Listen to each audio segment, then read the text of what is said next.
Hi guys, Kisan വാനിയുടെ മറ്റൊരു പുതുമയുള്ള വീഡിയോയിലേക്ക് നിങ്ങൾക്ക് ഏവർക്കും ഹൃദ്യമായ സ്വാഗതം.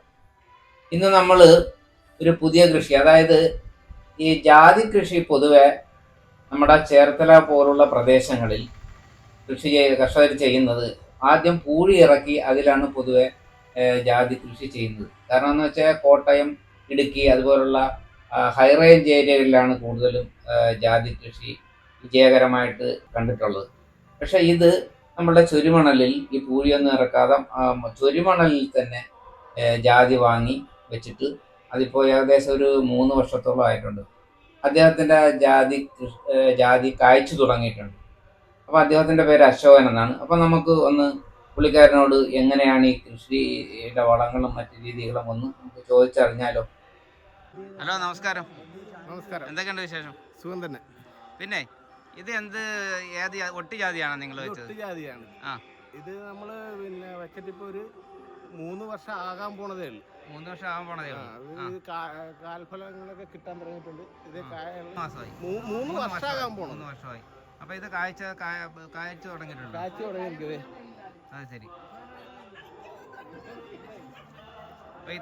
ഇത് വൈക്കത്തുനിന്നാണ് നമുക്ക് നമ്മുടെ ഒരു സുഹൃത്തിന്റെ അച്ഛനാണ് കൊണ്ട് തന്നിരിക്കുന്നത്. ഇവിടെ കുറെ ഈ പ്രദേശത്ത് ഒരു 3-4 വീട്ടിൽ കൊടുത്തിട്ടുണ്ട്. എത്ര എണ്ണം വെച്ചിട്ടുണ്ട്? നമ്മൾ 2 എണ്ണമാണ് ഇപ്പൊ ഒരു പരീക്ഷണാടിസ്ഥാനത്തിൽ വെച്ചിരിക്കുന്നത്. അപ്പൊ അത് വിജയകരമായിട്ട് നമുക്ക് തോന്നിയിരിക്കുകയാണ്. ഇനിയും മേടിച്ച് വയ്ക്കാനുള്ള ഒരു സംവിധാനം നമ്മൾ നോക്കിയാണ്. ഒട്ടി ജാതി വെച്ച നല്ല പറയാം. ഇപ്പൊ നിങ്ങൾ ഇതിനകത്ത് ചെയ്ത വളങ്ങൾ എന്തൊക്കെയാണ്?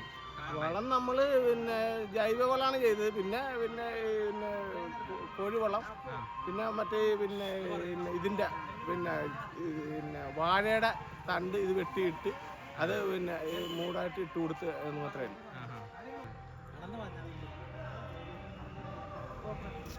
അപ്പൊ ഇതുമേ കായ ഉണ്ടായിട്ടില്ല? ഇതിമേ കായുണ്ട്. അതിനേക്കാളും വലിയ കായാണ്. ഇത് വിളയാറായ കായാണിത്. ഒരെണ്ണേ ഉള്ള അല്ല, ഇതിപ്പോ കൂടുതൽ കായ ഉണ്ടായിരുന്നു. നമ്മൾ പറിച്ചിട്ടാണിത്. ഇതിന്റെ ഇത് വേറെ 3-4 ഉണ്ടായിരുന്നത് പറിച്ചിട്ടാണ്. അപ്പൊ ഇത് കൂടുതൽ കൃഷി ചെയ്യാൻ താല്പര്യമുണ്ടോ? കൂടുതൽ ചെയ്യാനുള്ള താല്പര്യമുണ്ട്. പിന്നെ നമ്മളത് മെയിനായിട്ട് കൊണ്ടുപോകാനായിട്ടുള്ള ഒരു താല്പര്യമുണ്ട്. അപ്പൊ ഇത് ലാഭകരമായിരിക്കും എന്നാണുള്ളൊരു തോന്നലുണ്ട്. കാര്യം ഇത്ര 3 വർഷം ആകുന്ന മുമ്പ് തന്നെ ഇത് കാച്ചെന്ന് പറയുമ്പോൾ നമുക്ക് അതിന്റെ പ്രതിഫലം കിട്ടുമല്ലോ.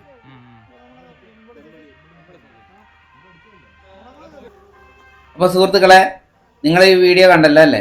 അപ്പോൾ നിങ്ങൾക്ക് ഇഷ്ടമായെന്ന് ഞാൻ വിചാരിക്കുന്നു. അപ്പോൾ മനസ്സിലായില്ലേ, നമ്മൾക്കും ചുരുമണൽ തീർച്ചയായിട്ടും ജാതി കൃഷി വിജയിപ്പിക്കാൻ പറ്റും. ഈ വീഡിയോ നിങ്ങൾക്ക് ഇഷ്ടമായെങ്കിൽ ലൈക്ക്, ഷെയർ, കമൻറ്റ് ചെയ്തേക്കണേ. മറ്റു പുതിയ വിശേഷവുമായി വരുന്നവരെ ഓക്കെ, താങ്ക് യു.